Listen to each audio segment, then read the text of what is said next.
रब दा कलाम लेके आए हाँ ते यस्सु दा सलाम लेके आए हैं।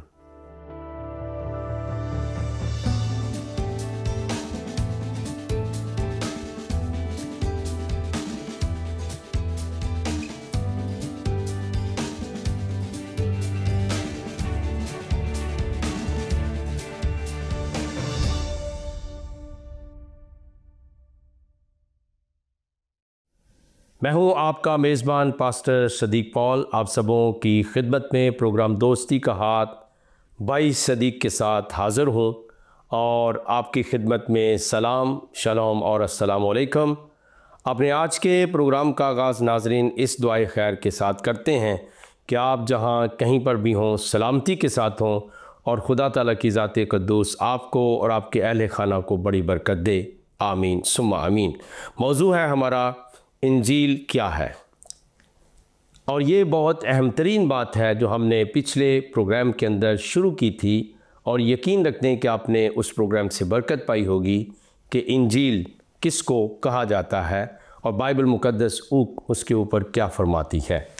आइए एक हवाला है इंजील मुक़द्दस का, वो हम पढ़ेंगे, और ये हवाला मरकज़ की इंजील शरीफ के आखिरी बाब में मौजूद है, जिसको हम सब सुनेंगे और इसके ऊपर गौर व फिक्र भी करेंगे, और फिर हमारा जो मौजू है कि इंजील क्या है इसके ऊपर मज़ीद गुफ्तगू होती रहेगी।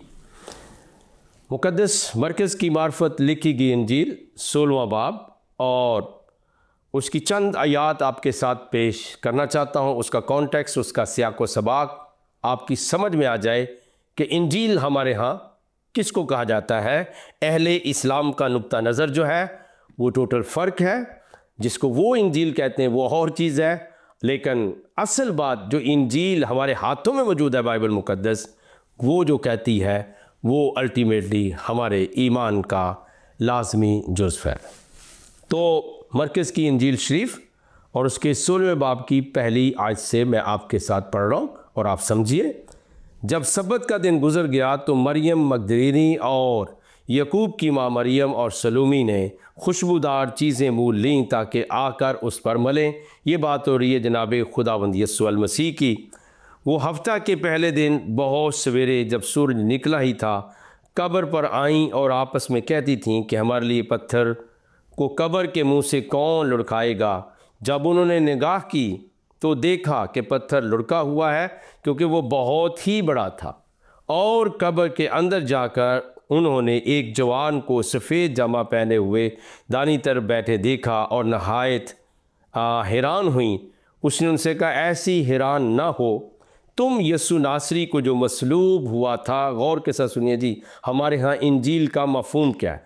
जो मसलूब हुआ था ढूंढती हो, वो जी उठा है, वो यहाँ नहीं है। देखो देखो, ये वो जगह है जहाँ उन्होंने उसे रखा था, लेकिन तुम जाकर उसके शागिर्दों और पतरस से कहो कि वो तुमसे पहले गलील को जाएगा, तुम वहीं उसे देखोगे जैसा उसने तुमसे कहा। और वो निकलकर कब्र से भागीं, क्योंकि लर्ज़श और हैबत उन पर गालिब आ गई थी, और उन्होंने किसी से कुछ ना कहा क्योंकि वो डरती थीं। हफ्ता के पहले रोज़ जब वो सवेरे जी उठा तो मरियम मगदलीनी को, जिसमें से उसने 7 बदरूहें निकाली थीं, दिखाई दिया। उसने जाकर उसके साथियों को जो मातम करते और रोते थे खबर दी, और उन्होंने ये सुनकर कि वो जीता है, और उसने उसे देखा यकीन ना किया। इसके बाद वो दूसरी सूरत में उनमें से 2 को जब वो देहात की तरफ पैदल जा रहे थे दिखाई दिया। उन्होंने भी जाकर बाकी लोगों को खबर दी, मगर उन्होंने भी उनका यकीन ना किया था।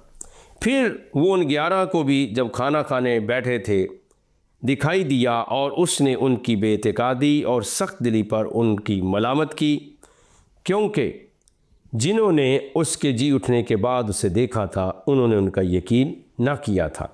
और उसने उनसे कहा कि तुम तमाम दुनिया में जाकर सारी खल्क के सामने इंजील की मुनादी करो। जो ईमान लाए और बपतिस्मा ले वो नजात पाएगा, और जो ईमान न लाए वो मुजरम ठहराया जाएगा। और ईमान लाने वालों के दरमियान ये मोजज़े होंगे, वो मेरे नाम से बदरूहों को निकालेंगे, नई नई ज़बानें बोलेंगे, सांपों को उठा लेंगे, और अगर कोई हलाक करने वाली चीज़ पिएंगे तो उन्हें कुछ ज़रर ना पहुँचेगा। वो बीमारों पर हाथ रखेंगे तो अच्छे हो जाएंगे। गर्ज खुदावंद यस्सु उनसे कलाम करने के बाद आसमान पर उठाया गया और खुदा की दानी तरफ बैठ गया। फिर उन्होंने निकलकर हर जगह मुनादी की और खुदावंद उनके साथ काम करता रहा और कलाम को उन मोजज़ों के वसीला से जो साथ साथ होते थे साबित करता रहा। आमीन। यह है जी पूरा पैराया, पूरा पैसेज मैंने पढ़ के गोया आखिरी जो बाब है मरकज़ की इंजील शरीफ का वो मैंने आपको सुना दिया है। तो हमारा मौजू है कि इंजील क्या है। तो अब आप समझे हैं कि मसीह यस्सु का गुनहगारों के लिए, बल्कि तमाम दुनिया के गुनहगारों के लिए मरना, सलीबी मौत और फिर दफन हो जाना और तीसरे दिन मुर्दों में जी उठने का नाम हम इंजील कहते हैं। और फिर यहाँ पर लिखा है कि जो इंजील मसीह खुदावंद के मरने, दफन और जी उठने के वसीले से में मिली है वो ज़िंदा इंजील है, ज़िंदा कलाम है। और लिखा है कि तुम जाओ जाकर सारी खल्क के सामने इंजील की मुनादी करो। ये फाइनल डिग्री है, अगर वो इसे नहीं मानता वो मुजरम ठहराया जाएगा और ईमान लाने वालों के दरमियान ये मोजज़ात होंगे। और खुदावंद यीशु मसीह उनके साथ काम करता रहा क्योंकि वो ज़िंदा खुदाबंद है। तो अहले इस्लाम के यहाँ इंजील का मफ़हूम टोटली फ़र्क है। हमारे यहाँ इंजील मुक़द्दस जो है वो यीशु मसीह का मरना, दफन होना और तीसरे दिन मुर्दों में से जी उठने का नाम इंजील है।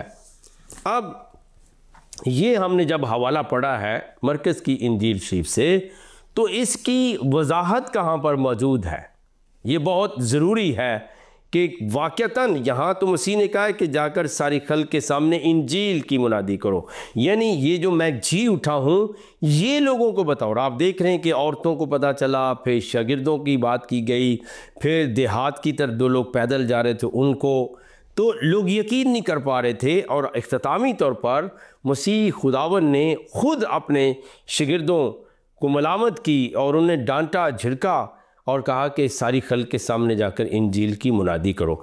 अब देखिए कि अहले इस्लाम का जो रवैया है वो अजीब तरह, वो कहते हैं जी उनके ऊपर इंजील उतरी। हम कहते हैं कि इंजील हमें यीशु मसीह की मौत, तदफीन और मुर्दों में से जी उठने का नाम इंजील है, और इसी को हमें पूरी दुनिया को बताने, मुनादी करने का हुक्म खुदावंद यीशु मसीह ने दिया है। तो अब चूँकि इसके अंदर बहुत बड़ी बात लिखी हुई है कि जाकर खल्क के सामने इंजील की मुनादी करो, जो ईमान लाए, बपतिस्मा ले, वो निजात पाएगा, और जो ईमान ना लाए वो मुजरम ठहराया जाएगा। तो अब देखिए, जब इंजील के ऊपर ही इख्तिलाफ है, यानी मुसलमान बहन भाइयों को पता ही नहीं है, कुरान शरीफ जिस बात को इंजील के लफ्ज़ से 12 मकामात पर याद करता है, वो उसके अंदर ये मफहूम कहाँ पर मौजूद है कि मसीह गुनहगारों के लिए मुआ, दफन हुआ और तीसरे दिन मुर्दों में से जी उठा, और आपका हुक्म मौजूद है। क्योंकि मसीह का तस्करा जो कुरान शरीफ करता है तो कहीं लिखा है कि उसने कहा कि इस इंजील की मुनादी करो तुम सारी खल्क के सामने, जो नहीं, बल्कि जो बाइबल मुकद्दस के अंदर दर्ज है यहाँ पे लिखा है कि तुम जाओ और जो ईमान लाए, बपतिस्मा ले, वो निजात पाएगा, और जो ईमान ना लाए वो मुजरम ठहरा जाएगा। तो प्यारे नाज़रीन, ये बहुत अहम तरीन मौजू है। अगर आप ठंडे दिल से गौर करेंगे कि देखिए, अगर इंजील को मानते ही नहीं, उसे पता ही नहीं इंजील है क्या, किसको इंजील कहते हैं, दैट्स व्हाई वी डिसाइडेड कि हम इंजील क्या है इस टॉपिक के ऊपर चंद हफ्ते इसके ऊपर बात करेंगे, ताकि लोगों को इसके मफहूम का पता चले कि इंजील क्या है। तो अब इंजील के लिए 3 कंटेंट्स बहुत ज़रूरी हैं कि यीशु मसीह का गुनहगारों के लिए मरना, दफन होना और तीसरे दिन मुर्दों में से जी उठने का नाम इंजील है। और इसको खुदावंद यीशु मसीह ने खुद लूका की इंजील शरीफ ने इसको बयान किया है आखिरी बाब के अंदर कि बेसिकली ये कोई वहम है, कोई ख्याल है, कोई स्टोरी है, कोई घड़ी हुई कहानी, ऐसी बात नहीं है, बल्कि ये वो ज़ाते कद्दूस और पाक ज़ात इस बात के ऊपर बात कर रहे हैं जिनका कोई गुनाह पूरी बाइबल मुकद्दस में भी साबित नहीं है अपना, और फिर कुरान शरीफ उनकी बेगुनाही की गवाही देता और तारीफ बयान करता है। तो लूका की इंजील शरीफ के आखिरी चैप्टर में 24वें बाब की आयत नंबर 44 मैं आपको पढ़ के सुरन लगाऊं, फिर हम इंजील की वजाहत के लिए एक और हवाला पढ़ेंगे।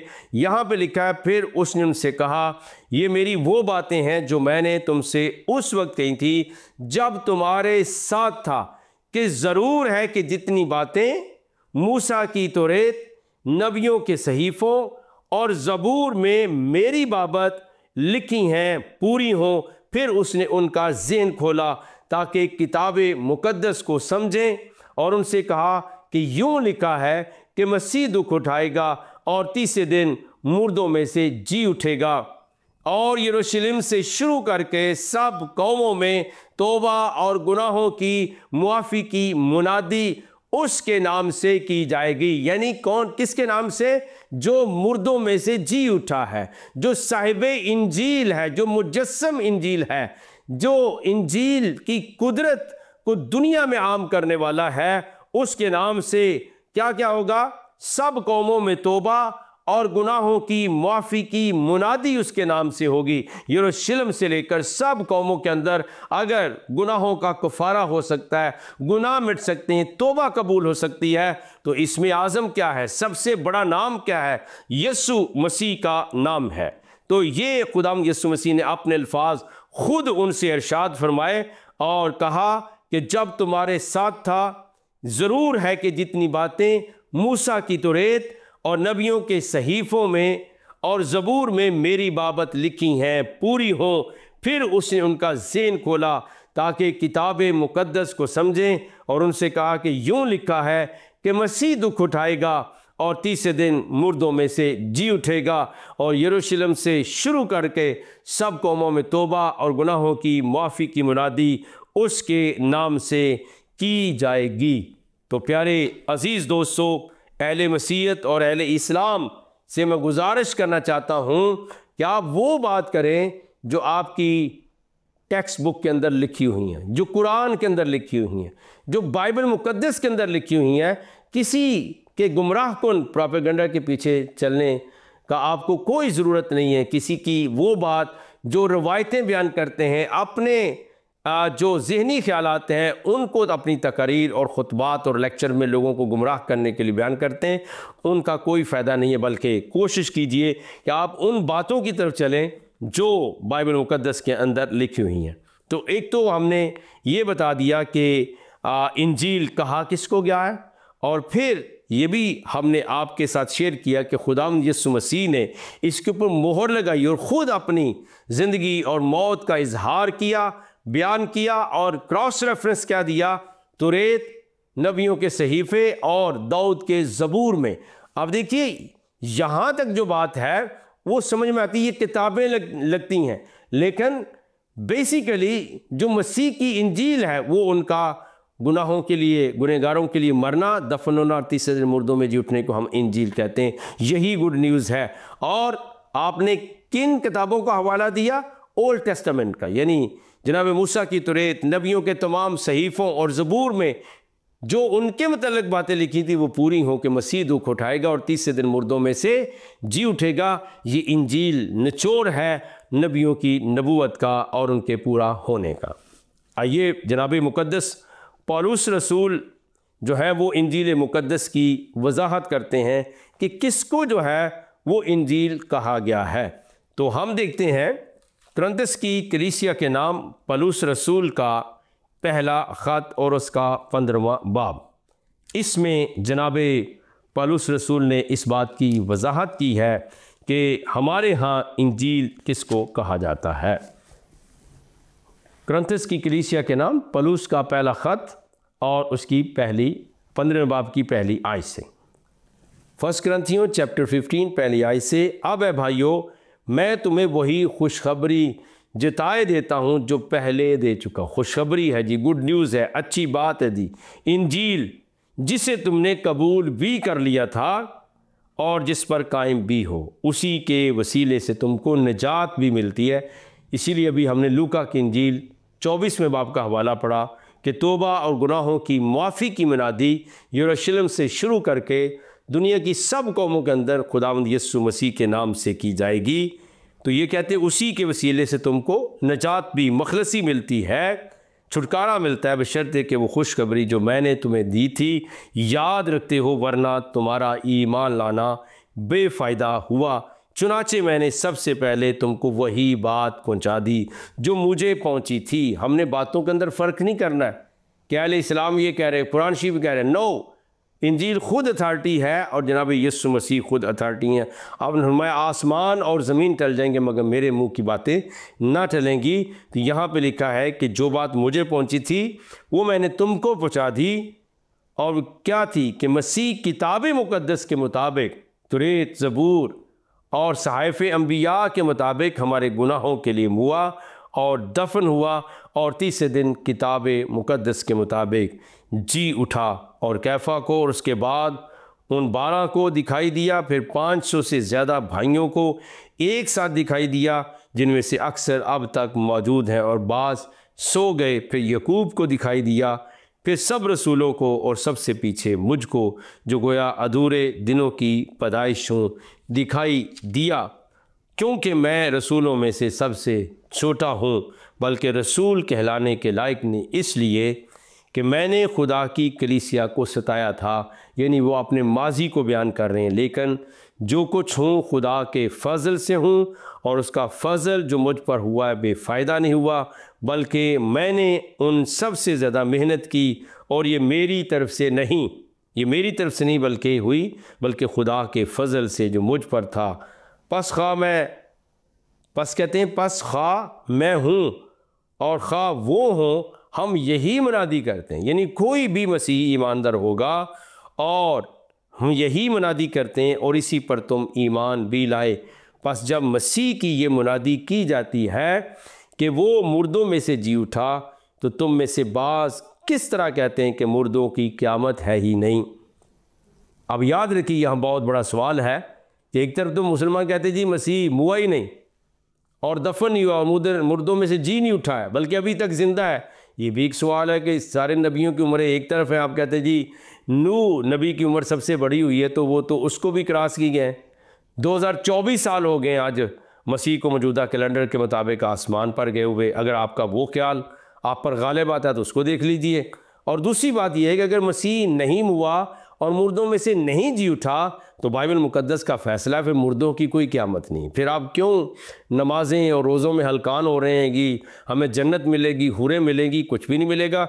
आइए ज़रा सुनते लिखा क्या है। लिखा ये, बस जब मसीह की ये मुनादी की जाती है कि वो मुर्दों में से जी उठा, तो तुम में से बाज़ किस तरह कहते हैं कि मुर्दों की क़यामत है ही नहीं। अगर मुर्दों की क़यामत नहीं तो मसीह भी नहीं जी उठा, और अगर मसीह नहीं जी उठा तो हमारी मुनादी बेफ़ायदा है और तुम्हारा ईमान भी बेफ़ायदा हुआ, बल्कि हम खुदा के झूठे गवाह ठहरे। क्योंकि हमने ये बड़ी बात सुने, हमने खुदा की बाबत ये गवाही दी कि उसने मसीह को जिला दिया, हालांकि नहीं जिलाया। अगर बिलफ़र्ज़ मुर्दे नहीं जी उठते, और अगर मुर्दे नहीं जी उठते तो मसीह भी नहीं जी उठा, और अगर मसीह नहीं जी उठा तो तुम्हारा ईमान बेफ़ायदा है। तुम अब तक अपने गुनाहों में गिरफ़्तार हो, बल्कि जो मसीह में सो गए वो भी हलाक हुए। अगर हम सिर्फ़ इसी ज़िंदगी में मसीह में उम्मीद रखते हैं तो सब आदमियों से ज़्यादा बदनसीब है। लेकिन डिक्री क्या है, फ़ैसला क्या है? लेकिन फिल वाक़या मसीह मुर्दों में से जी उठा, और जो सो गए हैं उनमें पहला फल हुआ। क्योंकि जब आदमी के सबब से मौत आई तो आदमी ही के सबब से मुर्दों की क़यामत भी आई। और जैसे आदम में सब मरते हैं वैसे ही मसीह में सब ज़िंदा किए जाएंगे, लेकिन हर एक अपनी अपनी बारी से। पहला फल मसीह, फिर मसीह के आने पर उसके लोग, इसके बाद आखिरत होगी, और उस वक्त वो सारी हुकूमत और सारा इख्तियार और कुदरत नेस करके बादशाही को खुदा यानी बाप के हवाला कर देगा।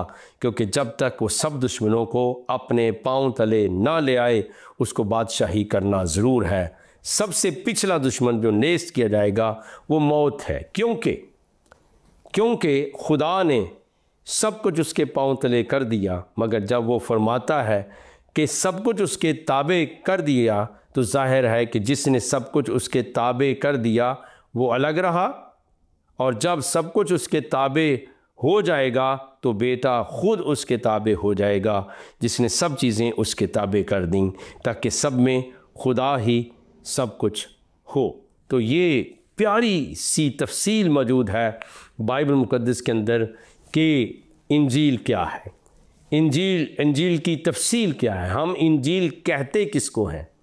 तो आपने बड़े वजाहत के साथ सुना, और नुक्ता कमाल ये है, बुनियादी नुक्ता ये है कि मसीह गुनहगारों के लिए हुआ, दफन हुआ और तीसरे दिन मुर्दों में से जी उठा। हम जनाब इसको इंजील कहते हैं, इसी को हम इंजील मानते हैं, इसी की हम मुनादी करते हैं, वरना बाइबल बताती है कि हमारा ईमान लाना बेफ़ायदा हुआ। और जो इस बात को नहीं मानता है वो क़यामत को कैसे मान सकता है, उसे तौबा और गुनाहों की माफ़ी जो है वो नहीं मिल सकती, क्योंकि वो मसीह यस्सु पर ईमान नहीं रखता।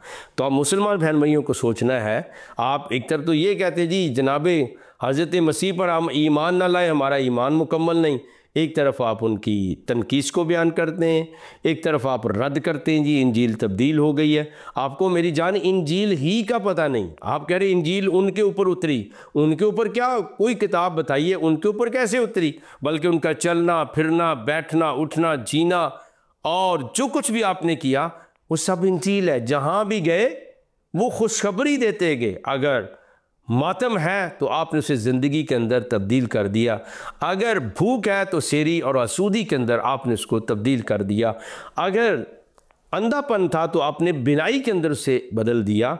आप क्या कहते हैं, आपका तो कोई सानी नहीं है, आपका कोई जोड़ी नहीं है पूरी दुनिया के अंदर, आप बेमिसाल हैं, बेमिसल हैं, आपकी तो कोई मिसाल भी नहीं पेश कर सकता है कि कोई हो। इसलिए प्यारे अजीज़ों, इंजील क्या है इसको समझना बहुत ज़रूरी है, और हमने कोशिश की है कि आपके साथ तफसीली गुफ्तगू करें, ताकि जो लोग अबदी हलाकत की तरफ जा रहे हैं उन्हें खुदा ताला की ज़ात बरकत दे, ताकि वो इंजील के मफ़हूम को समझ सकें। अच्छा, अब अहमियत जो इंजील की है वो क्या है, आइए ज़रा देखते हैं। मुक़द्दस मरकज़ की मार्फत जो इंजील है, और उसके 10वें बाब को देखेंगे, और उसकी वर्स नंबर जो है बल्कि चंद आयात मैं पढ़ देता हूँ, और ये मैं आयत नंबर 27 उसकी पढ़ रहा हूँ। मरकज़ की इंजील शरीफ 10वां बाब और 27 वर्स से मैं पढ़ रहा हूँ। यीशु ने उनकी तरफ नज़र करके कहा, ये आदमियों से तो हो नहीं सकता, लेकिन खुदा से हो सकता है, क्योंकि खुदा से सब कुछ हो सकता है। पतरस उससे कहने लगा कि देख, हमने तो सब कुछ छोड़ दिया और तेरे पीछे हो लिए हैं। अब ईमान का तकाजा ये है कि जिन लोगों ने दुनिया छोड़ दी, खुदावंद यीशु मसीह को अपनाया, खुदावंद यीशु मसीह को पहना, खुदावंद यीशु मसीह की ग़ुलामी में आ गए, तो पतरस कहते हैं कि देखिए कि हमने तो सब कुछ जो है वो तेरी खातिर छोड़ दिया है, और तेरे पीछे तेरे पैरोकार हैं, तेरे सहाबा हैं, तेरे ग़ुलाम हैं।